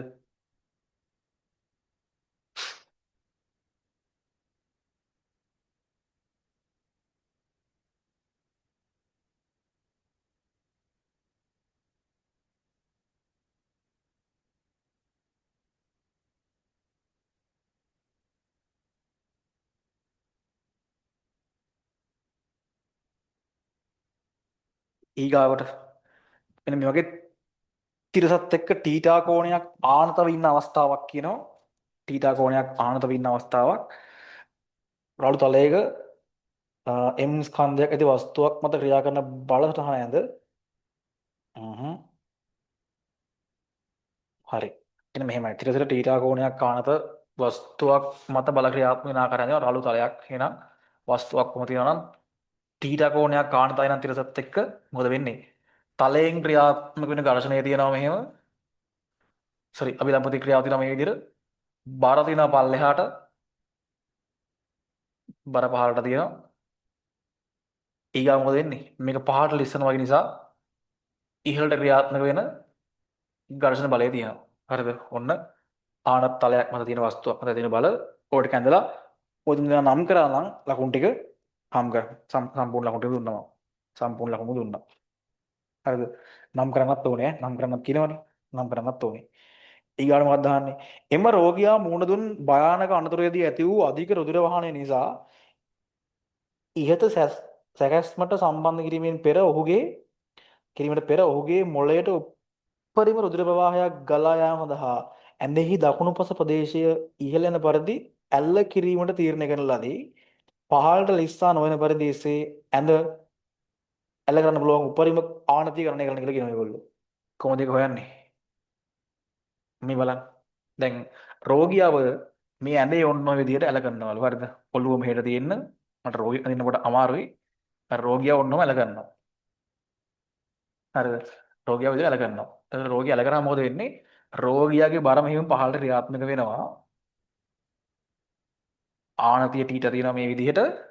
ඝර්ෂණය ක්‍රියාත්මක වෙනවා රෝගියාගේ ඇඟ මත උඩට ඔය විදිහට. හරිද? කොහොමද මේක එන්නේ? දැන් අපෙන් අහනවා උප්පරිම ආනතිය අහන්නේ. ළමයි රෝගියාගේ ස්කන්ධය 680 උපදින කිව්වේ. ඒත් අපිට පුළුවන් මේකට දැන් ආර්යකුත් තියෙනවා ලම්බක අභිලම්පති ක්‍රියාවකුත් තියෙනවා. එහෙනම් මට ලියුව හැකි මේකේ එක සම්බන්ධයක් mg මේක ටීට යන ළමයි මෙතන අනුවරණ ටීට වෙලා මෙන්න මේ ඇතුලේ කොහොන අනුවරණ ටීට වෙනවා මෙන්න මේක ටීට වෙනවා ආපහු. ඒතර mg cos theta සමාන වෙනවා r ට. හරිද? mg cos theta සමාන වෙනවා r ට. ඕක එක. ඊට පස්සේ අර ඉස්සරහට ලිස්ස මොකද මේක ලිස්ස නොවන අවස්ථාව නිසා මොකද වෙන්නේ mg sin theta එක mg sin theta එක අවම වශයෙන් ඒ කියන්නේ මේ ලිස්සා නොවන පරිදි අලගන්න පුළුවන් උපරිම කෝණයනේ. එහෙනම් මේක සීමාකාරී අවස්ථාවේ තියෙන්නේ. මේ දෙන්න පුළුවන් උපරිම ඝර්ෂණය දීලා තියෙන්නේ. මොකද ලිස්සා යන ඔන්න මෙන්න මේ දැන් තියෙන්නේ. එහෙනම් mg sin theta වලගේ උපරිම ඝර්ෂණ වලට සමාන වෙන්න ඕනේ මේ වෙලාවේ. නව උපරිම ඝර්ෂණ වල ලියුව හැකි mu r කියලා mu s වාරයක් r කියලා ලියුව හැකි සීමාකාරී ස්ථිතිය ඝර්ෂණ සංගුණික වාරයක් r කියලා ලියුව හැකි. හරිද? ඉතින් ඔයාලට දැන් මෙතෙන්ට පුළුවන් ළමයි පළවෙනි එකෙන් ආදේශයක් දාගත්ත හැකියි r තියනනේ. පළවෙනි එකෙන් r ආදේශයක් දාගත්තොත් මොකක්ද වෙන්නේ? පළවෙනි එකෙන් ආදේශයක් දාගත්තොත් r ට ඔයාලට එනවා මේ වරම මෙහෙන් ලියන්න. මේ පැත්තෙන් ලියන්න පල්ලෙන් ලියන්න පේන්නේ නැහනේ. හරිද? mg sin theta සමානයි mu s වාරයක් r කියන්නේ mg cos theta mg cos theta. එතකොට ඔයාලට පේනවා mg ට mg කැපිලා යනවා. එතකොට mu s කියලා කියන්නේ tan theta. ඒ sin theta බෙදීම cos එකෙන් tan theta නේ. tan theta. එතකොට mu s කියන්නේ tan theta. ඔය දන්නවා mu s tan theta සමානයි mu s එන mu s ගේ අගේ 0.5 කියලා දුන්නා නේද? දැන් tan theta කියන 0.5 ඔයාලට තියෙන්නේ ටීට හොයන්න කොහොමද? ටීට කියන්නේ tan ටීට 0.5 සමාන නම් ටීට කියන්නේ tan ඉන්වර්ස් 0.5යි tan ඉන්වර්ස් 0.5යි. ඒ කියන්නේ මේක හෙව්වොත් එහෙම අංශක 20 ගණනක වගේ කෝණයක් එයි නේද? අංශක 20 ගණනක වගේ කෝණයක් එයි. ඕක තමයි ඇල කරන්න පුළුවන් උපරිම කෝණය වෙන්නේ. ඇල කළ හැකි උපරිම කෝණය වෙන්නේ ඕක.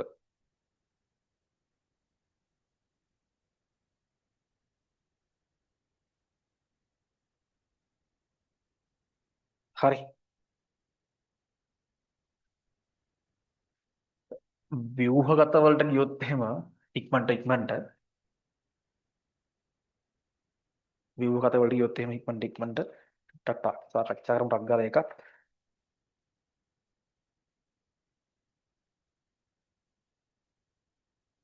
පළවෙනි ව්‍යුහගතයේ තියෙන්නේ මයික්‍රොමීටර් ස්ක්‍රූප් ප්‍රමාණය ලේසි ප්‍රශ්නයක්. හරිද? ස්ක්‍රූප් ප්‍රමාණයේ AB පරිමාණ දෙක නොවේ කියලා කියනවා. AB කියන්නේ පරිමාණ දෙක නෙවෙයිලු. හරිද? C කියන්නේ මොකද්ද කියලා අහනවා. එහෙනම් AB කියන්නේ පරිමාණ දෙක නෙවෙයි නම් ඕකේ A කියන්නේ ළමයි විල්ල වෙන්න ඕනේ නේද? ඒතර B කියලා කියන්නේ දිදාලය පරිමාණ නෙමෙයිනේ. පට පරිමාණ නෙවෙයි දිදාලය. හරිද? C කියන්නේ වෙන මොකුත් නෙමෙයි දිදාල හිස. දිදාල හිස. ඊගාවට මයික්‍රොමීටර් ස්ක්‍රූප් ප්‍රමාණයේ අන්තරාලය අහනවා. ඡේද කියනවා ප්‍රධාන පරිමාණය සකස් කරලා තියෙන 0.1ක් 0.1 මිලිමීටර් දෙකට බෙදීමෙන් කියලා. එහෙනම් 0.1ක් දෙකට බෙදුවම කීයද ළමයි? 0.5 නේද? එහෙනම් මේකේ අන්තරාලය 0.5යි මිලිමීටර්. ඊගලහ කුඩා මිනිම කොච්චරද කියලා? කුඩා මිනිම කියලා කියන්නේ අන්තරාලය බෙදීම වෘත්තාකාර පරිමාණයේ කොටස් ගන්න වෘත්තාකාර පරිමාණයේ සමාන බෙදුම් 50ක් තියෙනවා කියලා කියනවා. එහෙනම් 0.5 බෙදීම් 50 කියලා කියන්නේ 0.01 මිලිමීටර තමයි මේ කුඩා මිනිම වෙන්නේ. හරි. ඊගාවට කිනිහිර හා ඉද්ද එකිනෙක ස්පර්ශ වෙන අවස්ථාවේ වෘත්තාකාර පරිමාණයේ පිහිටීම දෙක රූපී පරිදි වෙනවලු. මයික්‍රොමීටර් ස්කෝප් ප්‍රමාණයේ මූලාංක දෝෂය කියනවා. තමයි මේකේ පොඩ්ඩක් කරන ගමන් බිඳුව ඇතුළට ගිහිල්ලා නේද? බිඳුවෙන් භාගයක් පේන්න ඕනේ සාමාන්‍යයෙන්. බිඳුව ඇතුළට ගිහිල්ලා තියෙන්නේ චුට්ටක්. මේක තියෙන්නේ මෙන්න මෙහෙම මේකත් එක්ක සම්පාත වෙලා තියෙන මේ පැත්තෙන් කීයද? 48 වෙනි එක. එතකොට මේකේ කුඩාම මිනුම 0.01 නිසා අපිට කිව්ව හැකි මේ අවස්ථාවේදී මේකේ තියෙන්නේ මොන මූලාංක දෝෂයක්ද? ඍණ මූලාංක දෝෂයක්. මූලාංක දෝෂය අගේ ගත්ත හැකි අපිට 48 වාරයක් 0.01 ගන්න එපා. 50 හරින 48 හොඳේ දෙකක් පස්සට කියලා තියෙන්නේ. 50 හරින 48 වාරයක් 0.01. එතකොට කීයද? 0.02 මිලිමීටර. 0.02 මිලිමීටර තමයි මේකේ එන්නේ මූලාංක දෝෂය.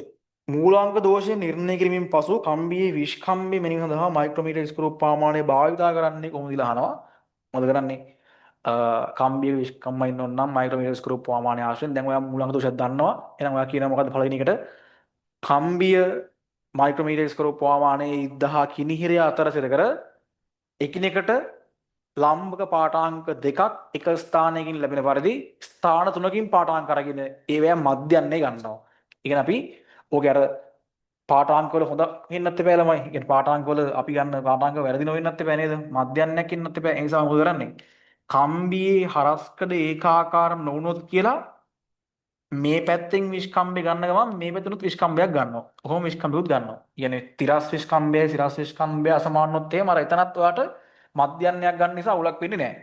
අවුලක් වෙන්නේ නැත්te කියන්නේ අර ලොකු අවුලක් වෙන්නේ නැහැ. හරිද? ඊට පස්සේ දිගටම නිකන් විස්කම්බය ඒකාකාරද කියලා බලන්නත් එක මොකද කරන්නේ ඔයා?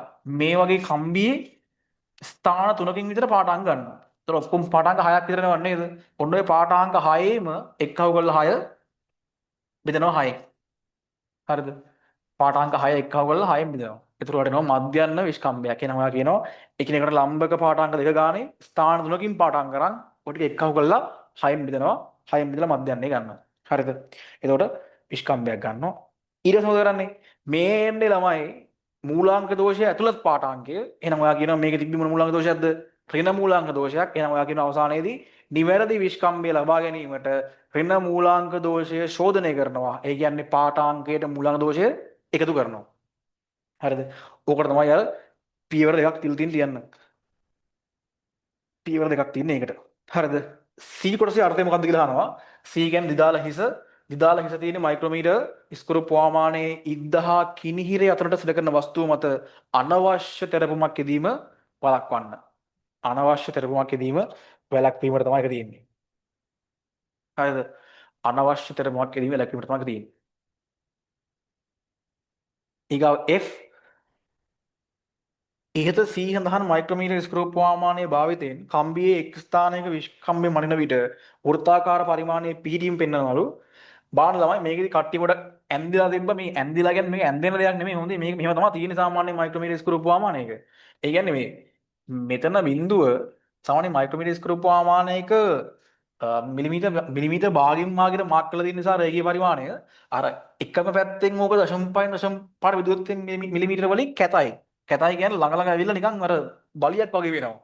ඒ නිසා මොකද වෙන්නේ සාමාන්‍යයෙන් බිඳුව උඩ පැත්තෙන් මාක් කරලා තිබ්බම අනිත් පැත්තෙන් තමයි 0.5 මාක් වෙන්නේ. ආයි එක උඩින් 1.5 යටින් දෙක උඩින් කොහොමද මාක් වෙන්නේ? සාමාන්‍යයෙන් හරිද? මේකත් අනිත් පැත්තෙන් මාක් කරනවා නිකන් එක ගොඩේ වෙනවා ඔක්කොම ටික හරිද? ඒ නිසා බාන්න දැන් මේ පාඩම් ගන්න ගියාම මෙතන තියෙන්නේ බිඳුව 0.5 තියෙන්නේ මෙතන හරිද? 0.5 එක මේ පැත්තෙන් සම්පාදලා තියෙන රේඛාව කීයද? 8. එතකොට මේ තියෙන 0.5. හරිද? ඒතර 0.5 මිලිමීටර ධන කුඩාම වෙනුම 0.01 වාරයක් 8. එතන මොකක්ද දෙන්නේ? 0.5 මිලිමීටර තමයි මේකේ පාඨාංකය. හරිද? නිවැරදි විස්කම්බය අහනවා කුඩාම සෝරි මේ මොකද්ද? ඍණ මූලාංක දෝෂයක් තිබ්බ 0.02ක. ඒතර ඍණ මූලාංක දෝෂයත් එක්ක වුණාම නිවැරදි පාඨාංක කොච්චර දෙන්නේ? 0.58 ප්ලස් 0.02. ඒ කියන්නේ 0.6යි 0.6යි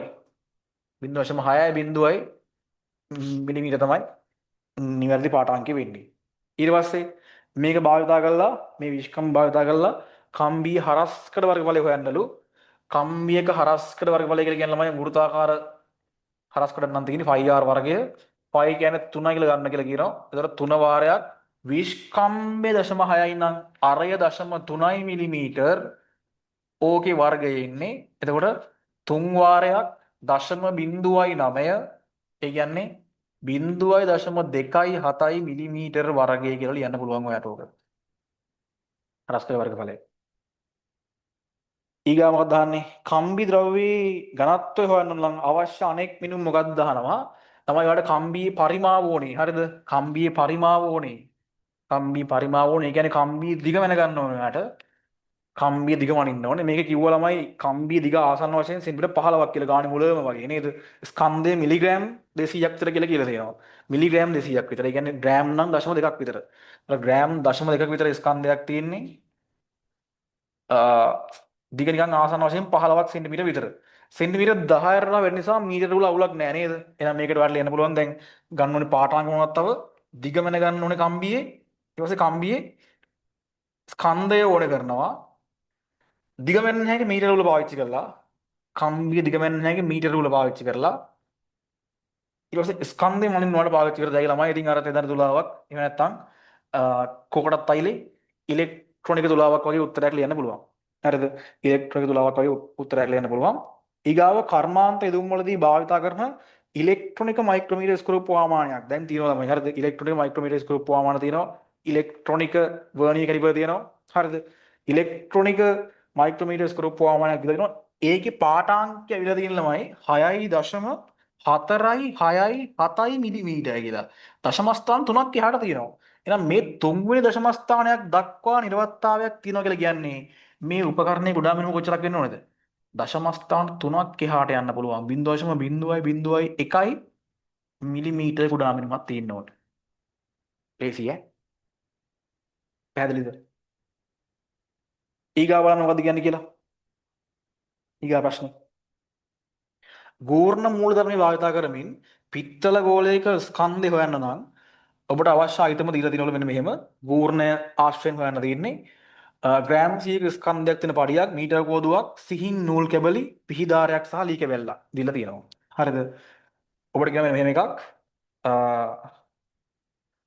පහත එක රූපේ පරිදි පිහිදාරයේ මත මීටර කෝදුව පමණක් තිරස්ව සන්තුලනය කර දෙක රූපයේ පරිදි එක් පසක ග්‍රෑම් 100ක ස්කන්ධයක්ද අනෙක් පස පිත්තල ගෝලයේද නූල් කැබලි දෙකක් මගින් එල්ලලා තියෙනවලු. ඔන්න ඔහොම එල්ලලා දැන් මේක පරීක්ෂණය කරනවා කියලා තමයි අපිට කියන්නේ. මුලින් අහනවා මීටර කෝදුව පමණක් පිහිදාරයෙන් වන සන්තුලනය කිරීමේ අරමුණ ඉටු කරගන්න. මොකද ළමයි අරමුණ? මීටර කෝදුව පමණක් පිහිදාරයේ සන්තුලනය කරන්නේ ඔය මීටර කෝදුවේ බර කියන එක ගූර්ණය ඇතුළත් නොවෙන්න. ඇයි අපි ඔය මීටර කෝදුවේ ගුරුත්ව කේන්ද්‍රය වටා දෙපැත්තට ගූර්ණ ගත්තොත් එහෙම කිසි අවුලක් වෙන්නේ නැහැ. මීටර කෝදුවේ බර ගණනය කිරීම වලට එන්නේ නැහැ. හරිද? දැන් මීටර කෝදුව මේක නම් මීටර කෝදුව සන්තුලනය කරගත්තොත් පිහිදාරයේ උඩ මීටර කෝදුවේ බරක් තියෙන උතනින්. හරිද? ඒතර මේ ලක්ෂ්‍යයට ගූර්ණ ගන්නකොට මීටර කෝදුවේ බර එන්නේ නැහැ. හරිද? එහෙනම් මීටර කෝදුවේ බර ඇතුළත් නොවෙන්නලා මොකද කරන්න ඕනේ? ඔය දෙවෙනි අවස්ථාවට යද්දි හරිද? මේ පැත්තෙන් M2 ස්කන්ධය එල්ලලා මේ පැත්තෙන් M1 ස්කන්ධය එල්ලලා තියෙද්දිත් මක් වෙන්න ඕනේද? මෙයා සන්තුලනය වෙලා තියෙන ගුරුත්ව කේන්ද්‍රෙම වෙන්න ඕනේ ඈ. එහෙනම් මොකද කියන්නේ? බාර එල්ලීමේදී සැලකිලිමත් යුතු කරුණ මොකද්ද? පිහිදාරය සන්තුලනය කරලා තියෙන තැන නැත්නම් පිහිදාරය තබා ඇති තැන වෙනස් නොවන පරිදි. එනම් එක රූපේ ස්ථානයේම පිහිදාරය තියෙන පරිදි තමයි අපි ඕකේ දැන් ස්කන්ධ එල්ලන්න ඕනේ. ඒක වෙනස් වුණොත් එහෙනම් මොකද වෙන්නේ? ගුරුත්ව කේන්ද්‍රය පොඩ්ඩක් එහාට ගන්නොත් එහෙම මක් වෙනවද? ගුරුත්ව කේන්ද්‍රය පොඩ්ඩක් එහාට ගන්නොත් එහෙම, ඒ කියන්නේ මේ පිහිදාරයේ ගුරුත්ව කේන්ද්‍රය නැතුව වෙන තැනකින් මේක එල්ලුනොත් එහෙම පිහිදාරයේ බරත් සීන් එකට එනවා, එන්ටර් වෙනවා. ඒ නිසා ඒක හරියන්නේ නැහැ. ඒ නිසා ඔකේ අර සන්තුලනය කළ තියෙන ස්ථානය වෙනස් වෙන්න බෑ. හරිද? ඊගාගෙනවා ඒ අනුව M1 L1 M2 L2 ආශ්‍රයෙන් මේකේ ප්‍රකාශනයක් ගන්නලු. තමයි මෙතන මේක සන්තුලනය කියලා කියන්නේ. දැන් මෙතන පිහිදාරයේ මොකද සෝරි මේ මීටර කෝදුවේ බර එන්නේ නැහැ සීන් එකට. මේ පොයින්ට් එකට ගූර්ණ ගත්තොත් මොකද වෙන්නේ? වාමාවර්ත ගූර්ණය දක්ෂිණාවර්ත ගූර්ණය සමාන වෙන්න ඕනේ. දැන් දක්ෂිණාවර්ත ගූර්ණය එන්නේ මෙන්න මේකෙන් M2G වලින් M1G වලින් එනවා වාමාවර්ත ගූර්ණය. එහෙනම් මට ලියුව හැකි M1 දුර L1 M2 දුර L2 මොකද වෙන්නේ?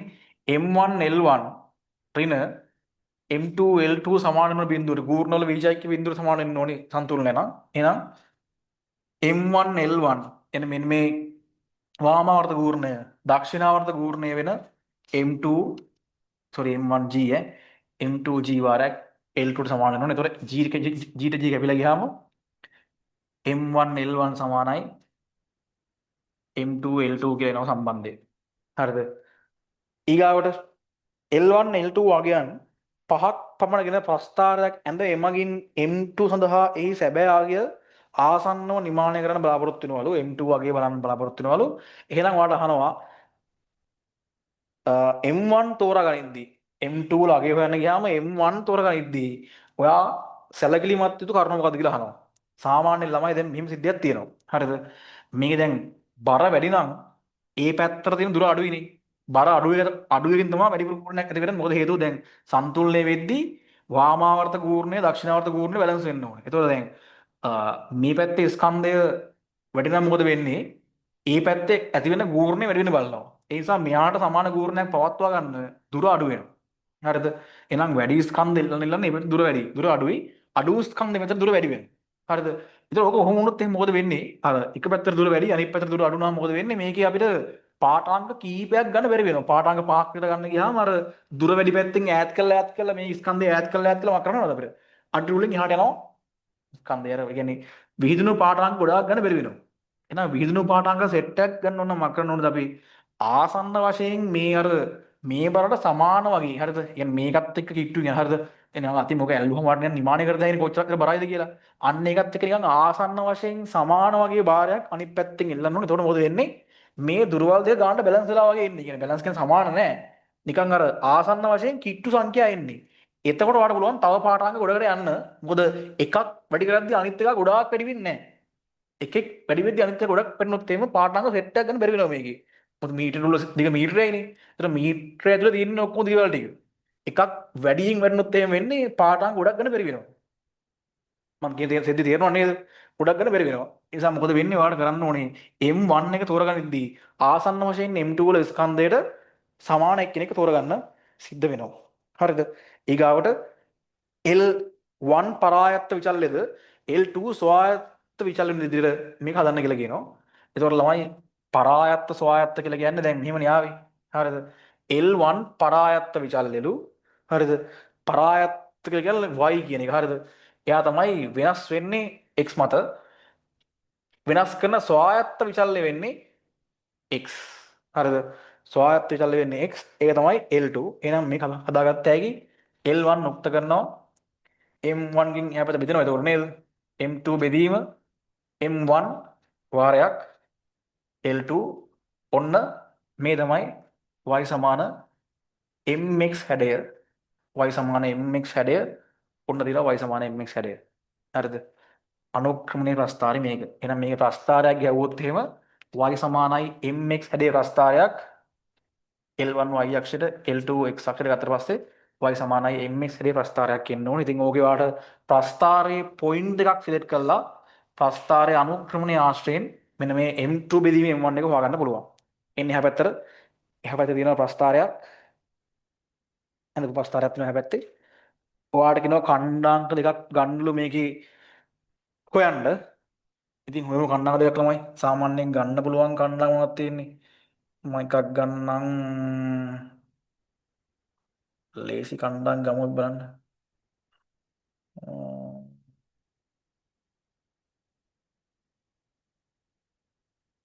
මේ පැත්තෙන් මෙන්න මේක ගත්ත හැකි 0.3යි. මම ගන්නම් එක කණ්ඩාංකයක් ළමයි. මෙන්න මේ පොයින්ට් එක හරහා යනවා. මේක ඇවිල්ලා කීයද මේ?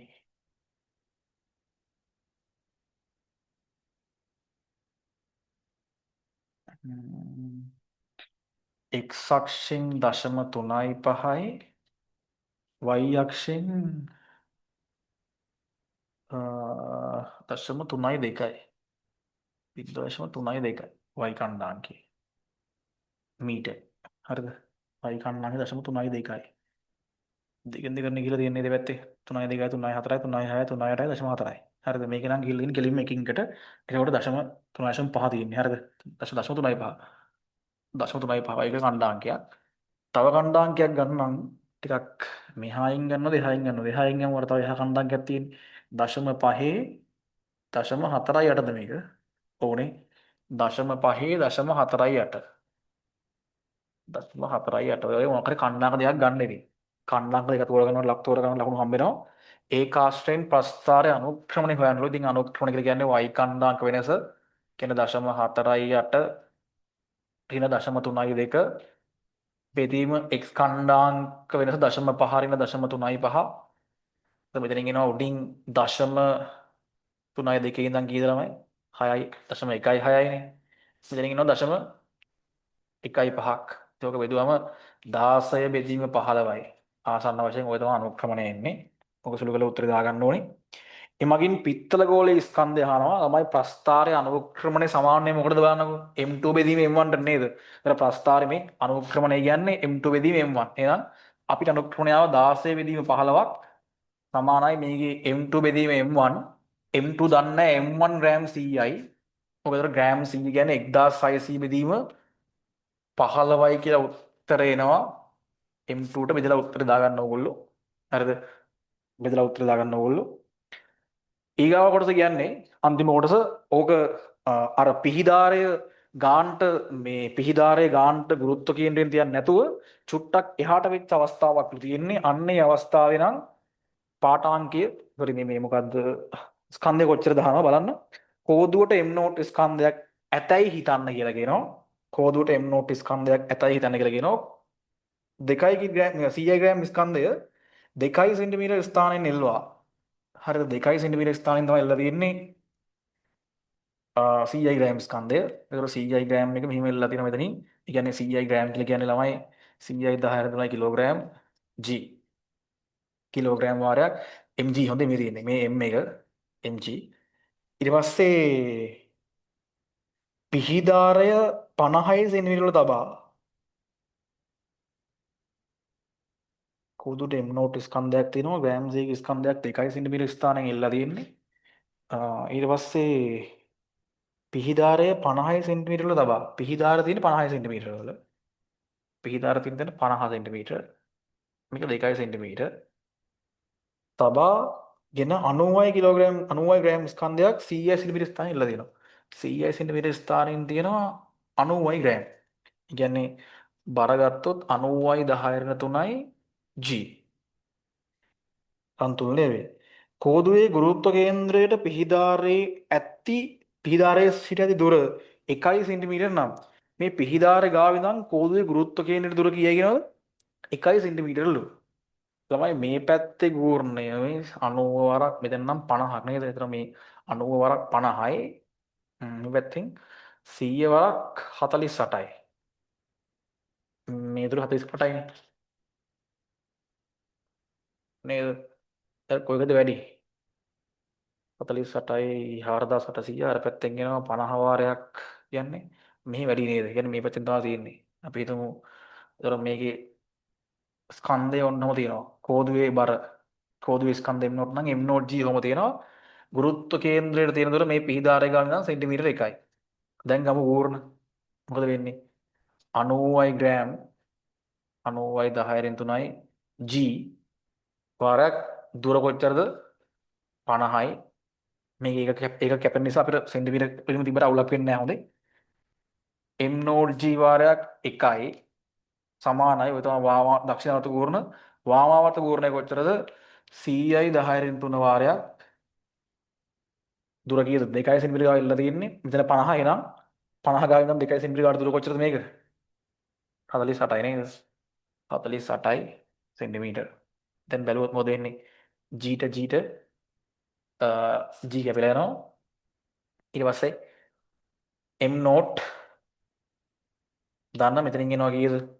10 1යි 9 වරක් 5 45යි 10 කියලා කියන්නේ 4.5යි.